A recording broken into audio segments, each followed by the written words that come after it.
Acer ने अपने 2022 model predator को पूरी तरह से बदल दिया है, जिसमें अब एक मक्स स्विच है, बहुत ही कमाल का स्क्रीन है और फाइनली 2.5 इंच के ड्राइव बे को हटा के 90 वाट और बिगर बैटरी को इंस्टॉल किया गया है। तो आइए एसर प्रेडेटर 2022 मॉडल को करीब से देखते हैं इस रिव्यू में। हेलियोस 300 का लिड, टॉप और डेक दोनों मेटल है और इस पे dark blue black matte finish है। इसका बॉटम पैनल और स्क्रीन बेजल दोनों ब्लैक प्लास्टिक का है और लिड के ऊपर लगा प्रेडेटर लोगो स्क्रीन के बैकलाइट से ब्लू ग्लो करता है और कस्टमाइज नहीं हो सकता। इस पैनल का एक नया वेरिएंट भी मार्केट में अवेलेबल है, जिस पर ग्रे ब्रश्ड एल्यूमिनियम फिनिश है और टॉप पर एक छोटा सा सब्टल प्रेडेटर लोगो। लैपटॉप का मेटल पार्ट एक बड़ा फिंगरप्रिंट मैग्नेट है, पर माइक्रोफाइबर क्लॉथ से आसानी से साफ किया जा सकता है और कुछ दिन के यूजेस के बाद ही इस पर माइक्रो स्क्रैचेस देखने को मिल सकते हैं, लेकिन वो नेकेड आई से विजिबल नहीं होंगे। लैपटॉप का लिड और डेक दोनों मेटल होने के बावजूद भी उसमें कुछ फ्लेक्स है, लेकिन ओवरऑल नॉर्मल यूजेस में वो काफी स्टर्डी फील होता है। लैपटॉप का लिड 140 डिग्री तक खुलता है, लेकिन बंद करते वक्त 2 इंच की हाइट से अब्रप्टली गिर जाता है, तो उसे बंद करते वक्त थोड़ा सा ध्यान रखें। इसका हिंज काफी स्टर्डी है और काफी स्ट्रॉन्ग फील होता है, खोलने और बंद करने में अपनी जगह से जरा भी नहीं हिलता।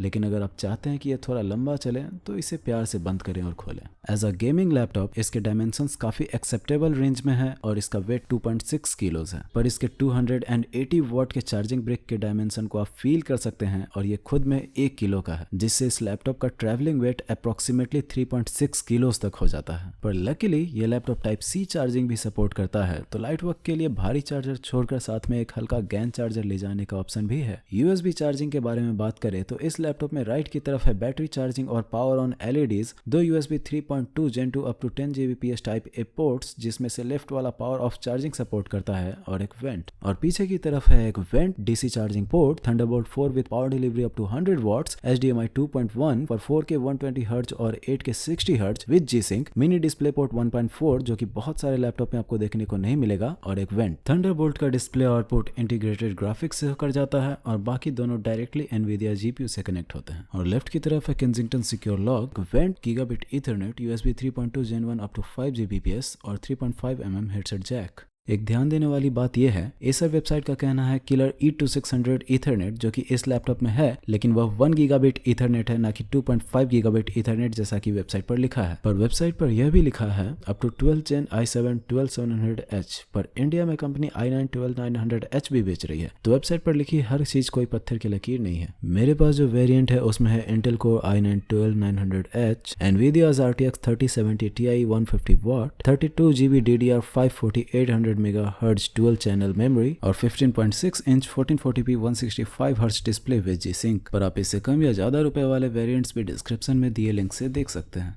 कीबोर्ड का touch feeling previous edition Predator जैसा ही है, हार्ड प्लास्टिक की कैप्स के ऊपर स्मूथ फिनिश है और की प्रेस काफी मसी फीलिंग है, और की प्रेस का एक्चुएशन फोर्स और ट्रैवल डिस्टेंस इतना है जिससे की प्रेस होने का फीडबैक मिल जाता है। ओवरऑल टाइपिंग एक्सपीरियंस इस कीबोर्ड पर ओके है, ना ही बहुत अच्छा ना ही बहुत खराब। F8 के ऊपर लगे functional mic on off button और कैप्स लॉक के ऊपर व्हाइट इंडिकेशन LED लाइट है, पर नम लॉक के ऊपर नहीं है। कीबोर्ड पर प्रेडेटर सेंस ओपन करने के लिए एक डेडिकेटेड बटन है और कीबोर्ड से अलग टॉप लेफ्ट कॉर्नर पर टर्बो की है, जिससे किसी भी समय पर टर्बो ऑन किया जा सकता है, और ये कान फार है, इसके बारे में हम बाद में बात करेंगे। पावर बटन कीबोर्ड का ही पार्ट है और एक्सीडेंटल प्रेस से कुछ नहीं होता। इसे 1.5 सेकंड तक दबाए रहने पर turn off the display sleep hibernate shutdown का सॉफ्टवेयर पॉपअप सामने आता है। इसके कीबोर्ड से मुझे सबसे बड़ी प्रॉब्लम ये है कि इसमें कुछ प्लास्टिक बिट्स निकले हुए हैं, जिसमें कुछ एंगल्स पर की प्रेस करने पे की अटक जाता है, जो कि काफ़ी अनप्लेजेंट और एनोइंग है। पहली बार जब मैंने इसे देखा था तो मेरा दिल बैठ गया था। यह प्रॉब्लम हो सकता है सिर्फ मेरे ही यूनिट में हो, इसलिए मैंने रिप्लेसमेंट के बारे में भी सोचा, लेकिन मैं इस प्रॉब्लम को लेकर श्योर नहीं था। अगर आपको इसके बारे में कुछ पता हो तो कमेंट्स में प्लीज़ ज़रूर बताइएगा। जनरली अगर मशीन इतना महंगा हो तो मैं इससे थोड़ा बेटर तो ज़रूर एक्सपेक्ट करूँगा। इसका 10.7 बाई 7.7 सेंटीमीटर स्क्वायर का काफ़ी रिजनेबल साइज ट्रैक पैड है, जो कि उंगलियों के नीचे काफ़ी स्मूथ फील होता है। हालांकि ट्रैक पैड का सरफेस एक्चुअली स्मूथ नहीं है, पर इस पर ऑयली से ऑयली फिंगर भी ज़रा भी स्टिक नहीं करता। इसका लेफ्ट और राइट क्लिक भी काफ़ी अच्छा और क्लिकी है। ओवरऑल ट्रैक पैड काफ़ी अच्छा है। इसके कीबोर्ड पे पर की RGB लाइट है और सामने नीचे की तरफ एक लाइट बार है, जिसे एसर पल्सर RGB लाइटिंग का नाम देता है। इसके 4 लेवल RGB ब्राइटनेस को फंक्शन और F9 या F10 से कंट्रोल कर सकते हैं। एसर प्रेडेटर सेंस सॉफ्टवेयर के पल्सर लाइटिंग टैब में RGB प्रोफाइल को कस्टमाइज किया जा सकता है। ध्यान दीजिएगा कि कलर पैलेट में दिए गए सभी कलर्स कीबोर्ड के RGB LEDs एक्यूरेटली पोर्ट्रे नहीं कर सकते। इसमें कीबोर्ड या लाइट बार पे अलग अलग इफेक्ट सेट कर सकते हैं या फिर उन्हें साथ में सिंक कर सकते हैं। प्रीडेटर सेंस सॉफ्टवेयर के सेटिंग्स में आइडल होने पर सारे RGB लाइट्स 30 सेकंड में बंद करने का ऑप्शन भी है। इस लैपटॉप में 2.1 megapixel full HD 1080p camera है जो कि काफ़ी अच्छा और रिस्पॉन्सिव है। बस इससे फोटोग्राफी करने की उम्मीद ना रखिए क्योंकि इसकी अच्छाई केवल वीडियो कॉल तक ही सीमित है। इसके स्पीकर्स में बेस लगभग नॉन एक्सिस्टेंट है और ट्रेबल भी काफ़ी लो है। इस पर मैंने सिर्फ बेस प्ले करके देखा था और ऑडियो लगभग नॉन एक्सिस्टेंट था। काफ़ी हाई बेस और ट्रेबल को छोड़ दिया जाए तो इस स्पीकर का ऑडियो काफ़ी क्लियर और लाउड है और ये स्पीकर थोड़ा अबव एवरेज साउंड करता है। ये लैपटॉप साथ ही में DTS ऑडियो टेक्नोलॉजी इनेबल्ड है और इसमें DTS X Ultra और DTS sound unbound applications pre installed और लाइसेंस्ड हैं। इंस्टॉल्ड SSD का नॉर्मल रीड स्पीड 6.5 Gbps तक है थैंक्स टू PCI Gen 4.0। इसमें dual channel 4800 MHz 32 GB RAM है। लेकिन एक अजीब बात है, इसके टास्क मैनेजर में स्लॉट्स यूज 2 of 4 दिखाता है। अगर आपको इसके बारे में कुछ पता हो तो कमेंट्स में जरूर बताइएगा। इसमें वायरलेस नेटवर्किंग के लिए किलर वाईफाई 6E AX1675i है जिसका स्पीड टेस्ट करने का मेरे पास कोई साधन नहीं है क्योंकि मेरे पास वाईफाई 6E केपेबल राउटर नहीं है। लेकिन जिन यूट्यूबर्स के पास वाईफाई 6E इनेबल्ड राउटर है उनकी माने तो इस लैपटॉप के कार्ड की स्पीड काफ़ी डिसेंट है as compare to other WiFi 6E enabled cards. Laptop के अंदर जाने के लिए 11 फिलिप हेड स्क्रूज हटाने पड़ेंगे सभी सेम साइज के और यहाँ पर एक वारंटी वर्ड इफ रिमूव्ड का स्टिकर हो सकता है जो कि बिना चिंता के उखाड़ सकते हैं जब तक कि आप किसी तरह का हार्डवेयर डैमेज ना करें। और पैनल प्राई टूल से खोलने में बहुत ही आसान है, इसका लिंक मैं डिस्क्रिप्शन में दे दूंगा। लाइट बार बैक पैनल से अटैच्ड नहीं है तो रिमूवल में किसी वायर कटने का कोई डर नहीं है। अंदर जाने के बाद सामने 5 हीट पाइप्स हैं जिसमें 2 GPU, 1 CPU और 2 कॉमन पाइप्स हैं। थोड़ा नीचे की तरफ एक बड़े प्लेट हीट सिंक और थर्मल पैड के नीचे रैम है और उसके बगल में प्राइमरी M.2 स्लॉट और उसके ऊपर wifi 6E card. Right side में जहाँ पर 2 लिखा है वहाँ पर सेकेंडरी M.2 स्लॉट है, सारे NVMe। तो इन फ्यूचर इसके SSD और वाईफाई कार्ड को अपग्रेड किया जा सकता है और लो स्पेक मॉडल लैपटॉप के रैम को 32 GB तक अपग्रेड किया जा सकता है। और सबसे नीचे है इसका बड़ा सा Helios 300 को पावर देने वाला 4 सेल 90 वाट और लिथियम आयन बैटरी। इससे ये लैपटॉप मैक्सिमम 6.5 घंटे तक का वीडियो प्लेबैक या मिनिमम 1 घंटे 20 मिनट तक का गेम टाइम दे सकता है। गेम प्लेएबल होगा या नहीं वो गेम की चॉइस और उसकी ग्राफिक सेटिंग पर डिपेंड करता है क्योंकि बैटरी पे GPU की पावर 40 वाट्स पर लिमिट रहती है और बैटरी 20% के नीचे आने पर लिमिट 30 वाट तक गिर जाती है। मेरे ऑन बैटरी गेमिंग टेस्ट में एल्डन रिंग 1440 पे मैक्स सेटिंग पे 15 से 30 फ्रेम तक दे रहा था और 20% के नीचे आने पर मैक्स 15 फ्रेम पर सेकंड तक दे रहा था। बाकी यूट्यूब प्लेबैक में एवरेज 3 घंटे से कम और ऑफलाइन वीडियो प्लेबैक में 60 हर्ट्ज डिस्प्ले मोड 165 हर्ट्ज के मुकाबले 40 मिनट ज़्यादा या 5.5 घंटे तक का टोटल रन टाइम देता है। एक बात ध्यान दीजिएगा कि एडवांस्ड ऑप्टिमस में GPU सिलेक्शन चेंज करने पर एप्स जिस GPU पे करंटली चल रहे हैं वो ऑटोमेटिकली चेंज नहीं होंगे। मुझसे यही गलती हुई थी जिससे विल्सी पूरे टाइम RTX GPU पर चलता रह गया और टेस्ट रन में 6.5 घंटे की जगह 3 घंटे से भी कम का प्लेबैक मिला। इसे ठीक करने के लिए या तो ऐप रिस्टार्ट करना होगा और कुछ केसेस में लैपटॉप। तो इस लैपटॉप में मैक्स बैटरी रन टाइम के लिए ऑप्टिमस और बैटरी सेवर इनेबल कर ले और यहाँ से आप चेक कर सकते हैं कि आपका एनवीडिया GPU इनएक्टिव है या नहीं। अगर इनएक्टिव है तो ठीक है, नहीं तो आप आइकन पर क्लिक करके देख सकते हैं उस पर कौन सा एप्लीकेशन चल रहा है। और कुछ ना समझ में आए तो लैपटॉप रिस्टार्ट कर ले क्योंकि एनवीडिया GPU सिर्फ ऑन रहने के लिए मिनिमम 10 वाट तक खाता है जिससे बैटरी लाइफ पे बहुत जोर का हिट पड़ेगा। बाकी कुछ और डेटा सेट्स जो मैनुअली रिकॉर्ड किए गए थे नॉर्मल यूजेस पर इंटरनेट ब्राउजिंग और डाउनलोडिंग के साथ 2 घंटे 42 मिनट, 4K यूट्यूब प्लेबैक में 2 घंटे 48 मिनट, गेम इंस्टॉलेशन में 2 घंटे 36 मिनट और 1440p यूट्यूब प्लेबैक में बैटरी सेवर के साथ 2 घंटे 47 मिनट। इन सभी यूट्यूब प्लेबैक टेस्ट रन में ब्राउजर DGPU का यूज कर रहा था जिससे रन टाइम 3 घंटे से नीचे है और इंटीग्रेटेड ग्राफिक्स यूज होने पर यूट्यूब 5.5 घंटे तक का रन टाइम देता है। अब बैटरी डिस्चार्ज होने के बाद चार्जर कनेक्ट करने पर बैटरी 10 से 60 वाट की पावर यूज करता है जिससे लैपटॉप नियरली 1.5 से 2 घंटे में फुल चार्ज हो जाता है और लैपटॉप अगर फुल लोड पे हो तो चार्जिंग 30 वाट तक सीमित रहता है। साथ ही चार्जर कनेक्ट करने पर ऐसा प्रीडेटर सेंस सॉफ्टवेयर में 4 पावर मोड सेलेक्ट करने का ऑप्शन मिलेगा जो है क्वाइट, डिफॉल्ट, एक्सट्रीम और turbo. Quite mode Nvidia whisper mode को ऑन कर देता है और फैन कंट्रोल डिसेबल कर देता है। डिफॉल्ट मोड बैटरी पावर पे या बैटरी लेवल 40% से कम होने पे इकलौता अवेलेबल ऑप्शन है। एक्सट्रीम और टर्बो GPU कोर को 100 मेगाहर्ट्ज और GPU मेमोरी को 200 मेगाहर्ट्ज से ओवरक्लॉक कर देता है। डिफॉल्ट और एक्सट्रीम मोड कुछ हद तक फैन कस्टमाइजेशन अलाउ करते हैं और टर्बो मोड फैन मैक्स करके कंट्रोल डिसेबल कर देता है। मैंने कुछ हद तक इसलिए कहा क्योंकि फैन स्पीड कस्टम कंट्रोल में सेट करने के बाद भी सिस्टम टेम्प के हिसाब से अपने आप बढ़ जाता है, तो रियल में यहाँ पे सिर्फ मिनिमम स्पीड ही सेट किया जा सकता है और मैक्स स्पीड ऑटो ही है। System temperature normal weather condition में काफ़ी कंट्रोल में रहता है। आइडल टेम्परेचर रूम टेम्परेचर के लगभग 10 से 15 डिग्री ऊपर रहता है। बाकी रीडिंग CPU और GPU के कंबाइंड स्ट्रेस टेस्ट से लिया गया है। लोअर रूम टेम्परेचर पर लैपटॉप का सिस्टम टेम्प पूरी तरह से अंडर कंट्रोल रहता है। पावर ड्रॉ मोड्स के ऊपर जाने के साथ ही बढ़ता है और लैपटॉप एडवर्टाइज्ड पावर ड्रॉ को आसानी से सस्टेन कर सकता है और इंक्रीजिंग पावर ड्रॉ और कंट्रोल टेम्प्स के साथ मिलते हैं ये क्लॉक स्पीड्स। कमरे का तापमान कम होने पर लैपटॉप का प्रदर्शन चरम पर आता है, पर टेम्परेचर बढ़ने पर क्या होगा वो अगला ग्राफ दिखाता है, जो कि 27 डिग्री सेल्सियस पर लिया गया है। इसमें क्वाइट और डिफ़ॉल्ट मोड में लैपटॉप लगभग अपने थ्रॉटलिंग लिमिट के पास है, और अगर सराउंड टेम्परेचर 1 भी डिग्री ज़्यादा हुआ तो डिफ़ॉल्ट मोड में जीपीयू थर्मल थ्रॉटलिंग शुरू कर देगा। नेक्स्ट जीपीयू ओनली लोड में ग्राफ थोड़ा बेटर दिखता है, पर कुछ देर तक चलने पर यह भी अपने लिमिट तक पहुंच ही जाएगा, जैसा कि एक रियल गेमिंग सेशन में होगा। उसी तरह एक्सट्रीम और टर्बो 40 डिग्री एम्बिएंट टेम्परेचर के ऊपर फुल लोड पे थर्मल थ्रॉटलिंग शुरू कर देता है। और सीपीयू जीपीयू के पावर ड्रॉ, जो कि वर्स्ट केस सिनेरियो को रिप्रेजेंट करता है, और जीपीयू ओनली लोड के पावर ड्रॉ ग्राफ में ये डिफरेंस है, और रिस्पेक्टिव क्लॉक स्पीड के डिफरेंस ये है। जीपीयू ओनली लोड में 4000 प्लस मेगाहर्ट्ज क्लॉक स्पीड सिर्फ एक प्लेस होल्डर है, और इफेक्टिव क्लॉक स्पीड सिर्फ कुछ 100 मेगाहर्ट्ज है, तो इसमें सिर्फ जीपीयू फ्रीक्वेंसी ध्यान देने लायक है। तो ऑप्टिमल पावर ड्रॉ इस लैपटॉप का जीपीयू ओनली लोड में ये है, और लोड जब सीपीयू प्लस जीपीयू पर शिफ्ट करता है तो डायनेमिक बूस्ट लोड के हिसाब से शिफ्ट हो जाता है और सीपीयू ज़्यादा पावर उठाने लगता है।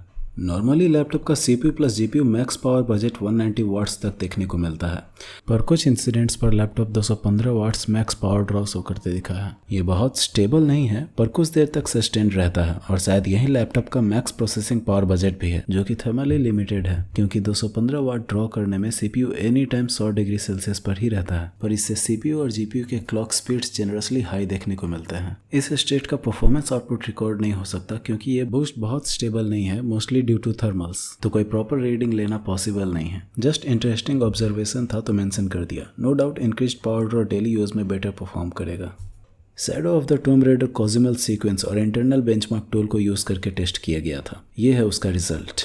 क्वाड से डिफॉल्ट मोड में 15% का सबसे बड़ा जंप देखने को मिलता है, उसके बाद सिर्फ 5 और 2% का परफॉर्मेंस इंक्रीमेंट है।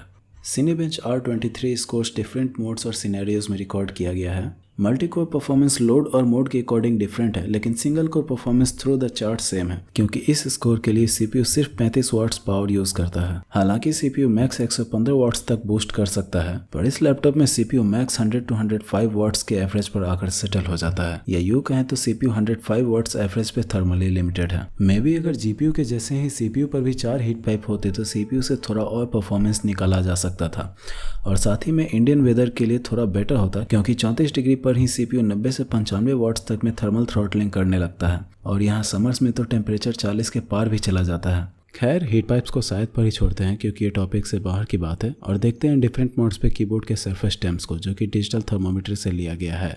To be fair, Indian summers में कीबोर्ड हमेशा वार्म ही लगेगा, चाहे कुछ भी कर ले।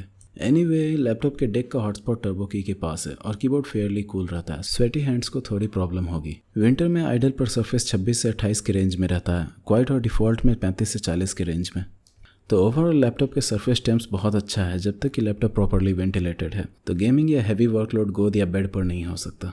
और एक्सट्रीम और टर्बो में 28 से 30 के रेंज में, जिसमें टर्बो थोड़ा ज़्यादा पावर यूज़ करता है, पर इस मोड में लैपटॉप थोड़ा वाइब्रेट करता है, जो कि अनप्लीजेंट है और साथ ही बहुत लाउड है, जैसा कि अब सुनेंगे।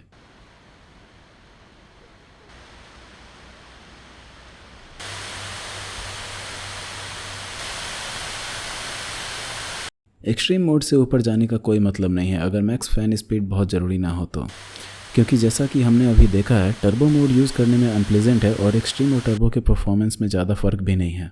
तो अब गेम्स के परफॉर्मेंस को देखने से पहले थोड़ा हम स्क्रीन के बारे में देख लेते हैं, क्योंकि उन गेम्स को खेलते हुए आखिर उसकी स्क्रीन पर देखना है। मेरे यूनिट में 1440p 165 हर्ट्ज डिस्प्ले है जी सिंक के साथ, पर और भी ऑप्शंस मौजूद हैं, जैसे कि 1080p 165 हर्ट्ज और 1440p 240 हर्ट्ज, साथ ही 4K भी अवेलेबल है। इस लैपटॉप के स्क्रीन का कलर मेरे किसी भी पुराने लैपटॉप के मुकाबले काफ़ी बेटर है। हर एक कलर एक डार्कर शेड में दिखता है, और हाँ वाइट भी। कहने का मतलब वाइट एकदम ब्राइट वाइट नहीं दिखता, थोड़ा डल है, पर बाकी कलर काफ़ी परफेक्ट लगते हैं। जैसे कि यहाँ कैमरे में सही से आ नहीं रहा, पर मेरे रियलमी फ़ोन में ये रेड कलर थोड़ा ऑरेंज के शेड का लग रहा है, और लैपटॉप में कम्प्लीटली रेड। लैपटॉप का स्क्रीन कलर्स में एमोलेड से ज़्यादा कंपेरेबल है इन नॉर्मल एलईडीज के मुकाबले। Let's look at some comparisons with a previous model predator.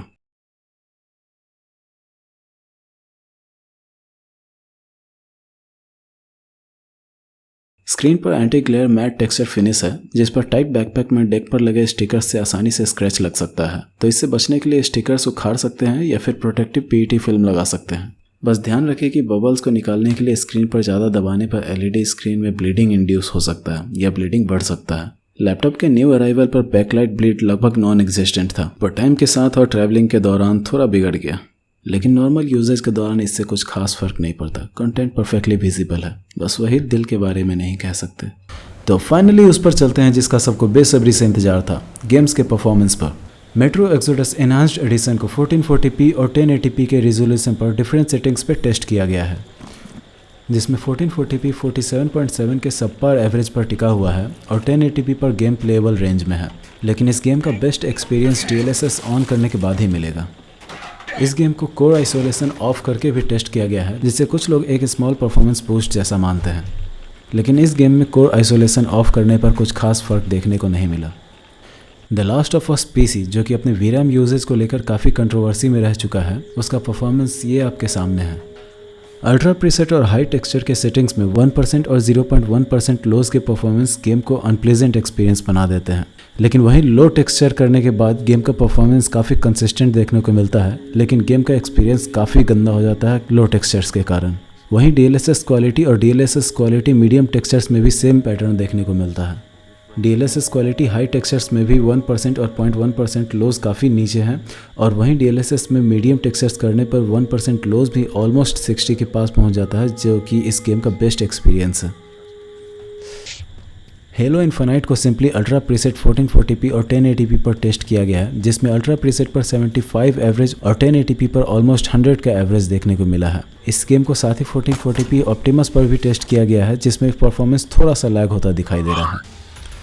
Similarly Doom eternal को अल्ट्रा नाइटमेयर 1440p पर रिकॉर्ड किया गया है, जिसमें विदाउट रे ट्रेसिंग 178 का एवरेज और विथ रे ट्रेसिंग 124 का एवरेज देखने को मिला है, और 1% लोज 65 के एवरेज पर है। मे भी क्योंकि ये गेम फास्ट पेस्ड है, लेकिन मेरे सारे मल्टीपल टेस्ट्स में रिजल्ट इतना ही आ रहा था। असासिन्स क्रीड वल्हला का परफॉर्मेंस रिजल्ट उसके इंटरनल बेंचमार्क टूल से लिया गया है, और किसी ग्राफ के जगह उसका स्क्रीनशॉट ही आपके सामने है, जिसमें 1080p पे गेम एवरेज 107 और 1440p पे एवरेज 82 फ्रेम्स का है।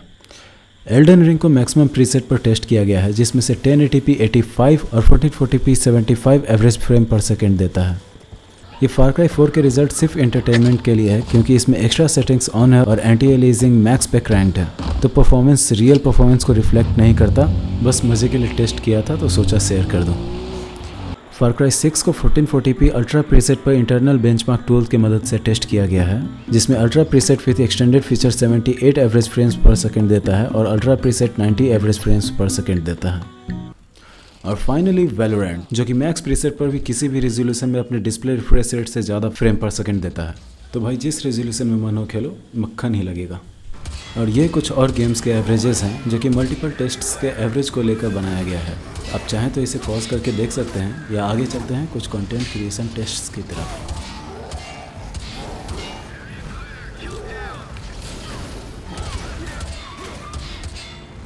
ये blender open data benchmark version 3.2 के स्कोर्स हैं, हायर इज़ बेटर।